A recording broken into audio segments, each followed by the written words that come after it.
నిన్న G7 సమావేశంలో Trump మోడీకి షేక్ హ్యాండ్ ఇచ్చాడు. వెంటనే కాంగ్రెస్ వాళ్ళు స్టార్ట్ చేశారు. చూసారా మోడీ ట్రంప్‌కి లొంగిపోయాడు. వాళ్ళిద్దరూ షేక్ హ్యాండ్ ఇచ్చుకుంటున్నారు అని చెప్పేసి స్టార్ట్ చేశారు. మళ్ళీ అదే కాంగ్రెసు ఇంకొక సందర్భంలో ఏముంటది?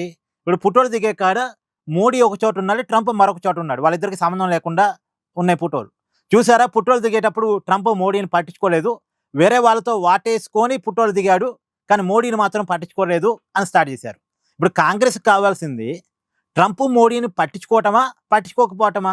వాళ్ళిద్దరూ షేక్ హ్యాండ్ ఇచ్చుకోవడం కావాలా? షేక్ హ్యాండ్ ఇచ్చుకోకపోవటం కావాలా? వాళ్ళిద్దరూ వాటేసుకోవటం కావాలా? వాటేసుకోకపోవటం కావాలా? వాళ్ళిద్దరూ కలిసి ఉండటం కావాలా? విడిగా ఉండటం కావాలా? వాళ్ళిద్దరూ కలిసి ఉన్నప్పుడు షేక్ హ్యాండ్ ఇచ్చుకున్నప్పుడే ఒక రకమైన కామెంట్. వాళ్ళిద్దరూ విడివిడిగా ఉన్నప్పుడే మరో రకమైన కామెంటా? అంటే నాలుక ఎటు పడితే అటు తిరిగిద్ది కాబట్టి ఏంటండి ఇది?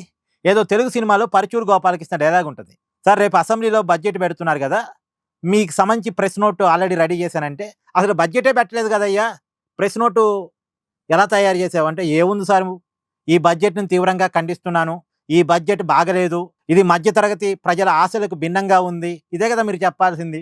మీరు ప్రతిపక్షంలో ఉన్నారు. ప్రభుత్వాన్ని విమర్శించాలి. ప్రభుత్వాన్ని అయితే పొగడరుగా. సో దానికి తగ్గట్టుగా రాశాను సార్. మీరు సంతకం పెడితే రేపు బడ్జెట్ పెట్టగానే మీడియాకి వదిలేస్తానని చెప్పేసి అంటాడు.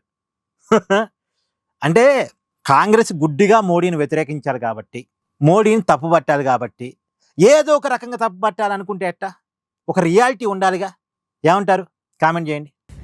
Please do like, share and subscribe this channel.